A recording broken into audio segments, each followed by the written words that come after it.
Hey guys, just a quick one to let you know that I'm giving away this 14 by 5.5 walnut snare made by yours truly. All you need to do to be with a chance of winning is to subscribe to me on YouTube, hit the notification bell, and then leave a comment on the original competition video. That's it. I'll leave a link in the description and I'll also link it up on the YouTube card as well. You can score an additional 2 entries by picking up one of my t-shirts from my online shop. I'll leave a link to that in the description as well. If you'd like to see more competitions on this channel, leave a like on this video so I know to do more in the future. But now, let's jump into the video.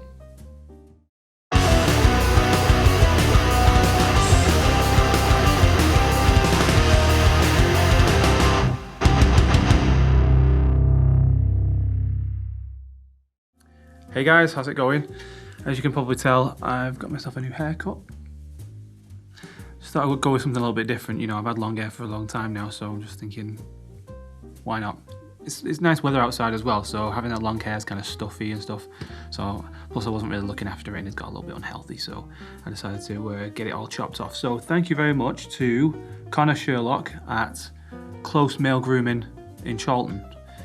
Great place to go. It's a little bit on the expensive side, you know, than your local barber sort of thing, but it's proper male groomers and they really look after you there, and it's a really nice atmosphere. So anyone that's got a close near them, go check them out. So I've got a slightly different video for you guys today. Thing is, I've got a lot of jobs to do and not a lot of time to do it. So today is Friday morning. Now this video itself is going to be going out at 7 o'clock tonight. So I've got a lot of stuff to do and get it edited and all that kind of stuff. So I want to bring you guys along with me. So first job is to unpack all this lot here. I've been buying stuff again. Sue me. So basically I bought this XR18 off a friend of mine a couple of days ago. And unfortunately, even though it came like an absolute steal, unfortunately it didn't come with the rack ears. Now, with the Behringer that I've got at the moment, I have it in a rack system.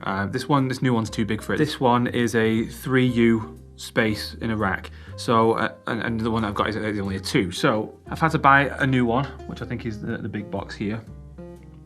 And then I've got some spare parts to go with it as well, just to kind of pack it out a little bit, because I bought quite a big one. I bought a 10U rack case, and I've actually bought some casters as well for it. So we're gonna get those unboxed. Now, you're probably wondering, why are you buying another interface slash mixer that's going to be rack mounted when you've already got one?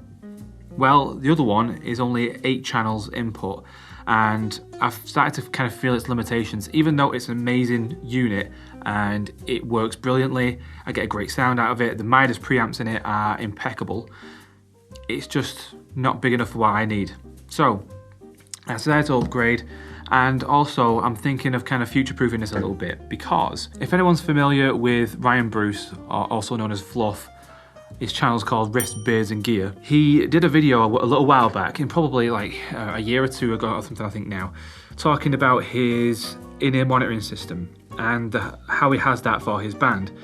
And it was a whole video on this massive rack system that costs huge amounts of money, and to do a live in-ear monitoring system like that is so costly, and trying to do a budget version is very, very difficult. Now, obviously I don't want to go too budget because I like future-proofing stuff. I like spending that little extra cash, but I can't afford all that in one go, because you're talking loads of wireless systems and splitters and all that kind of stuff. So I'm going to build it up slowly, one by one, as time goes on. Additionally, this unit is going to help me be able to do some outside gigs, because it's got more inputs. I'm going to be able to do more microphones, spaced out better, get a better sound, get a big broader sound, and just have more options, like I say. So I wanted to upgrade to it.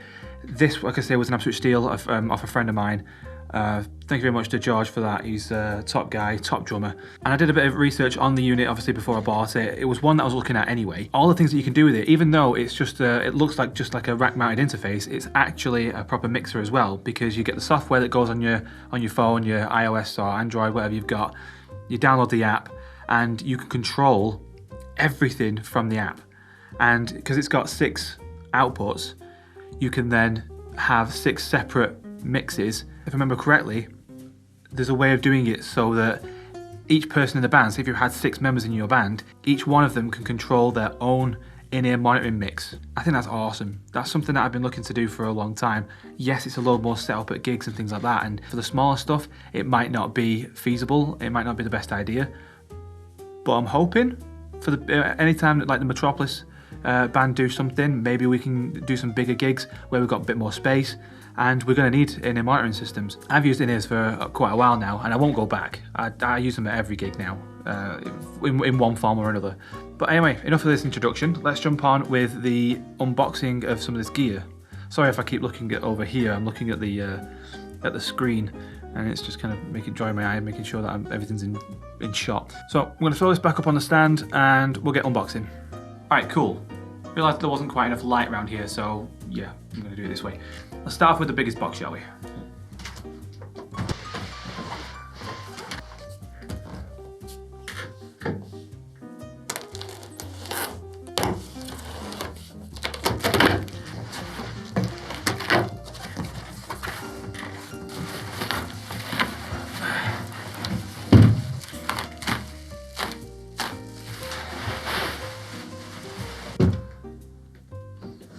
So as you can see, this is a 10U rack case. 10U just means like the amount of spaces that it takes up. If something was 1U, like the Behringer that I've got already, that's a 1U. This new one that I've got is a 3U.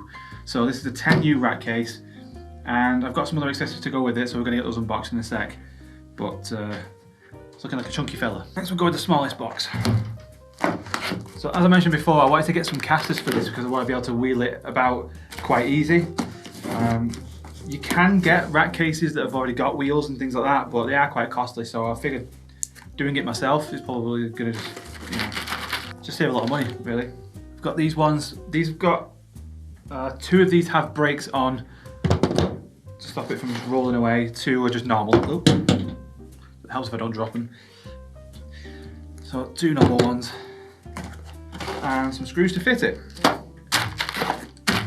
Nice. Next we have a rack drawer. This is essentially for any of the bits of accessories that you want, and just things that are kind of small and, you know, easily lost, that kind of stuff. You can fit it all into a drawer and it's not going anywhere then. Also, this one's lockable. You can get some that are just regular drawers, but this one is lockable.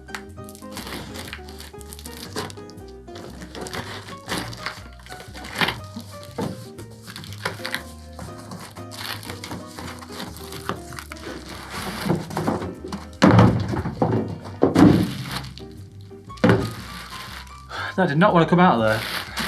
That sounds a nice little drawer.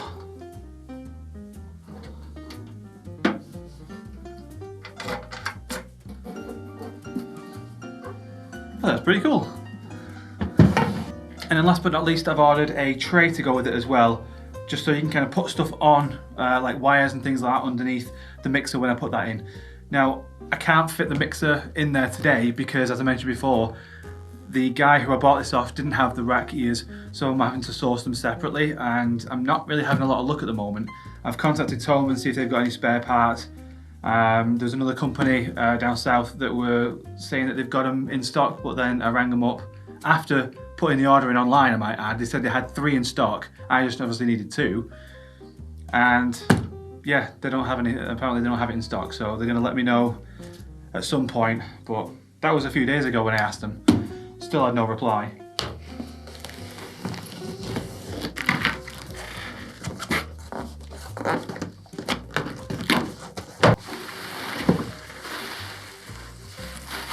Nice big sturdy tray.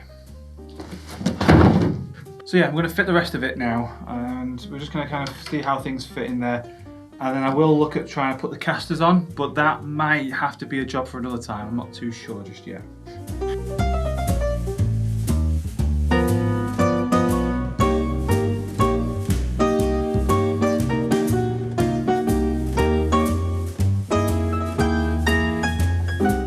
So that's the tray and the drawer in.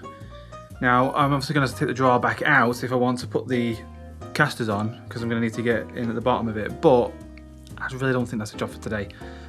I've got to clear up all that crap now, and then I've got to move on to job number 2, which is reheading my drum kit. So this is going to take even longer. You're probably going to have to see a time lapse on this one. Problems of being a drummer, eh? Okay, so I've got the drums stacked up here. It's just going to make things a lot easier rather than trying to do it on the kit. Taking them off like this is just going to give me a bit more freedom to actually get stuff off, clean it down the way I want to, and get them reheaded. So, first things first, let's get the old ones off. So first I'm going to take off the Tunafish lug locks. I've had a bit of trouble with them in the past in that they don't always fit on and they don't always sit correctly. But for the most part, they're great. They just clip on like so, and they stop the tension rod from turning. When you've been hitting it and things like that, it stops the tension rod from turning and detuning, and then yeah, it just keeps everything nice and stable and in tune. So very, very useful, especially if you're in the studio setting or something like that. So I just need to pop these off. Some of them fit really, really well, others don't fit very well at all. I don't know why that is. I would assume that in the factory they would have them as like basically the same mold. So I don't know what's wrong there, but I digress. I don't know if you can see the bit on this is absolutely brilliant, because previously when I've been reheading my drums, it takes ages doing it by hand. It really is a pain in the ass or a pain in the hand. When you've got a lot to do as well, it can soon start to wear your hand out and just gets a little bit monotonous and just takes ages. So having one of these, just a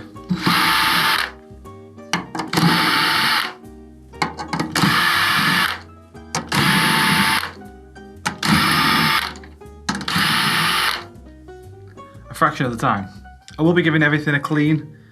Obviously I've just got to do it separately. So old head can go, and then you always wipe down the bearing edge. I can't stress this enough, always wipe down your bearing edges, because if there's any kind of crap and crud that just builds up on here, when you put the next head on, it's not going to sit flush, it's not going to sit perfect. You're going to get discrepancies in tuning, and it's going to make things a lot more difficult. So just do yourself a favour, get a clean rag and just give it a wipe over. That's all it takes. But we're going to be wiping down the rest of the drum as well. So yeah, we'll just jump it into a time lapse so I'm not boring everyone.